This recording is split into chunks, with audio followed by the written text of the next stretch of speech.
भारतीय दल को फेरिले धुआंधार बैट्समैन। न्यूजीलैंड वनडे आगरू दल को कले कमब्याक। न्यूजीलैंड विपक्ष में करिबे कमाल।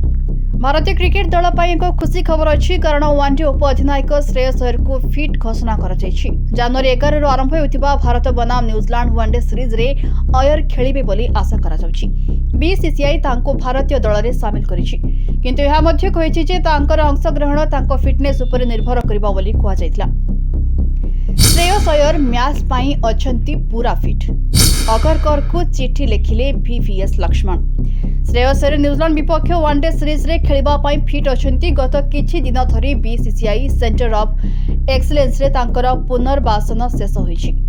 जातीय क्रिकेट एकेडमी मुख्य VVS लक्ष्मण ईमेल माध्यम रे मुख्य चयनकर्ता अजित अगरकर को श्रेयस अय्यर को फिटनेस रिपोर्ट दाखल करथिले। भारतीय दल को फिरिबा पूर्वरु श्रेयस अय्यर को 2टी मैच खेली निजर फिटनेस प्रमाण करबा को पड़िथिला। हिमाचल प्रदेश विपक्ष विजय हजारे ट्रॉफी मैच रे प्रत्यावर्तन करथिले। मुंबई पाई खेली अय्यर सेही मैच रे 82 रन करथिले। विजय हजारे ट्रॉफी रे अवशिष्ट लीग मैच पाई अय्यर को मुंबई दल रो अधिनायक नियुक्त करा जायतिला। से जनवरी 8 तारिख में पंजाब विपक्ष में तांकर द्वितीय मैच खेलिबे। तेबे प्रथम मैच रे ही से तांकर फिटनेस प्रमाण दे सरिथिबा अनेक अभिज्ञ खेलाड़ी कहिसेंती। एणु से न्यूजीलैंड विपक्ष मैच खेली पारंती बोली कुहा जाउछि। ऑस्ट्रेलिया विपक्ष में वनडे सीरीज समय कैच नेबा समय श्रेयस अय्यर आहत होइतिले। आभ्यंतरीण रक्तस्राव जोगु से गुरुतर भाव में आहत होइतिले, फल तांको आईसीयू रे रहिबा को पड़ितिला।